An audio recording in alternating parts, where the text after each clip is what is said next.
Hello friends, of late in Indian press and in Indian Rajya Sabha, a word, a term is in great discussion and debate. That term is deep state. Let us see something about that deep state today. The term deep state is new to the political lexicon. The term has been in vogue mostly in context of the countries like Turkey, Egypt, Pakistan, etc. It became a global talking point during Donald Trump's time as president. Congress leader Mr. Rahul Gandhi has recently used it in Indian context for the first time. When he was in UK, he spoke on the platform of a non-profit think tank known as Bridge India. And he said, to quote, "The deep state, the CBI, that is Central Bureau of Investigation, the ED, that is Enforcement Directorate, is now chewing the Indian state and eating it, much like in Pakistan," unquote. Following this, recently, BJP spokesperson Mr. Sambit Patra at a press conference claimed that elements in the US deep state had colluded with a group of journalists in India and outside, and with the leader of opposition in India, Mr. Rahul Gandhi, to put a spoke in the wheels of India's growth story with unsubstantiated allegations without any evidence. Immediately thereafter, the Rajya Sabha MP, Mr. Sudhanshu Trivedi, said in Rajya Sabha, quote, "The deep state had a clear objective to destabilize India by targeting Prime Minister Modi." He also quoted few instances saying that Congress had stalled Parliament on the basis of the reports published by OCCRP, including on the Pegasus spying probe, then the efficacy of COVID-19 vaccines which are developed in India, and then again the Hindenburg report against the Adani group. So he quoted 3 examples also, explaining that these are the examples of some deep state intervening in Indian politics and economics.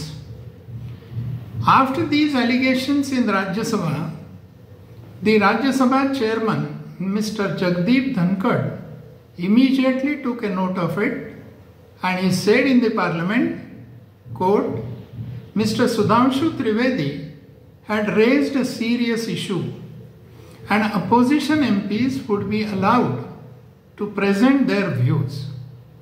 We cannot allow the largest democracy to be made dysfunctional by the deep state," unquote. What US is saying about this, the existence and the interference by deep state? In the US, the outgoing government denies that there are any deep state efforts to destabilize India. However, meanwhile, the incoming government has appointed people like Kash Patel to investigate and expose this hidden power. On this background, it can be like other political conspiracy theories. When the government denies the existence of deep state, it can sound a lot like they are hiding the truth. Before we go to what has happened in India, let us first try to understand the meaning of this deep state, what this deep state is and what is its objective? This term deep state has two words. One is deep and another is state. The word deep indicates that it is not easily seen. It has gone long way down. It exists, but it cannot be identified. And hence it is difficult to understand, but it is strongly felt. So its existence is felt, but you cannot see it, or it is very difficult to identify it. This is something about deep. And now the second word in deep state is state. And state is generally the government or a nation. But in this term deep state, it is not actually a state or the government. Deep state refers to a hidden network working in a country, but that network is unelected. This network is of influential persons. These persons are from government agencies, intelligence organizations, military institutions, or private entities like NGOs, industrialists, and business giants. They exert significant control over public policy and governance. They often work independently or against elected officials. So in short, this is a group of people who are believed to control the levers of power irrespective of who is in the government. So in democracies, as we know, the government is elected by the people through elections, and they are supposed to frame the policies and govern the nation. But this deep state has influence on the government policies. The international institutions created and financially supported by US like IMF, World Bank, or WTO or WHO, etc., are said to be a part of deep state. Few international NGOs also are claimed to be involved in deep state.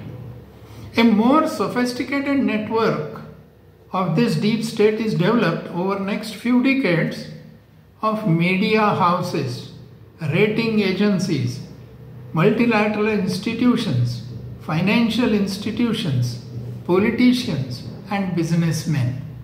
So all of them combined together, they form what is called as deep state. What is their agenda? Their agenda is to make the government follow the policies of their choice, not of the elected government. Make the government ineffective so that there will be social, political, and economic destabilization. With their impactful unseen hand, they gain either a market share or opportunities to earn profit, or even the government of their choice. See, it is not through war that the nations are ruled. These deep states create a situation, socially, politically, or even economically, and that situation compels the existing government to give up. Or, as we have seen, in case of Bangladesh, or even in case of Syria, what has happened in that? The atmosphere is so created that the Bangladesh Prime Minister had to flee and leave the country. And we see what type of chaos is going on in Bangladesh now. Same is the case with Syria. The Prime Minister, Mr. Assad, also had to leave the country and take the shelter in Russia because of these protests, and how these protests are generated by these deep states by creating some narratives, by creating some sort of information, and because of that the society at large is disturbed and they start creating chaos. So Sheikh Hasina has publicly stated that United States has played a big hand in orchestrating regime change in Bangladesh. This is openly said. US has not openly entered Bangladesh anymore, but through this deep state activity, Bangladesh has come into problems. It is also said that in the US elections of president, the deep state played a key role. So it is not only in developing countries, underdeveloped countries, that deep state plays a role, but in developed countries like USA also, deep state has something to work upon. Its intervention has led to extreme human rights violations, as we see in different countries, and erosion of democratic processes. And why this all is done? This is done to serve the selfish interests of retaining global power and protecting their investments. Now let us come back to India. After having this background of deep state and what has happened around us, what has happened in India? Mr. Rahul Gandhi's statement, as I said, in UK initiated a discussion on this. Mr. Sambit Patra's comments came a few days after US Department of Justice on one hand and the SEC, that is Securities and Exchange Commission of USA, filed charges in US courts accusing Gautam Adani, his nephew and his company for bribery, fraud and other violations of US law.